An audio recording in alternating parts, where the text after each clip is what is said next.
Dahil sa sobrang init, hinimatay ang ilang dumagsa sa Maleldo 2026, ang bersyon ng senakulo sa San Fernando, Pampanga, kung saan may literal na nagpapapako sa krus. Nakatutok si Chino Gaston. Iko paglalamanan ng tao ini. Sa pagpasok ng mga kabayo at mga Romanong sundalo, nagsimula ang Maleldo 2026 sa crucifixion site sa San Pedro Cutod sa San Fernando, Pampanga. Dagsa mga manonood, kabilang na ang ilang dayuhan, gaya ng Katolikong si George Hatter mula Austria. I think it's interesting to see it live, you know?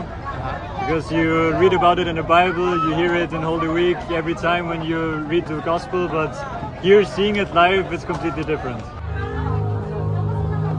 Sa sobrang init, ilang manonood ang hinimatay at dilapatan ng Pangunang Lunas.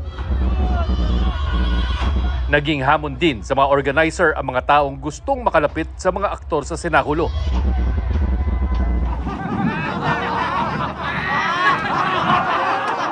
Pangunahing tampok sa Maleldo si Ruben Inahe na 37 taon nang ginagampanan ang papel bilang Hesukristo.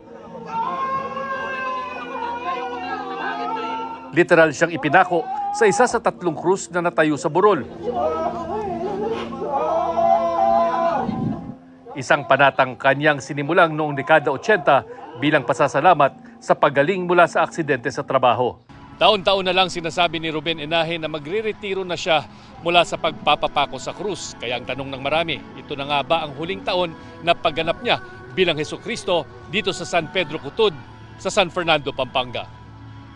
Pagkatapos ng medical check-up at kaunting pahinga, humarap sa media sina Inahe at 2 napipisil na papalit sa kanya. Taon-taon, pinagdadasal ni Inahe ang kanyang kalusugan tuwing nasa krus. Pero kanina, iba raw ang kanyang ipinagdasal. Matigil na yung gira sa gitnang silangan po. Ayun po yung pinalangin ko sa sa taas ng cross. Kasi tatlo lang yung naglalaban, buong mundo na ang nasasaktan. Isa na tayo doon.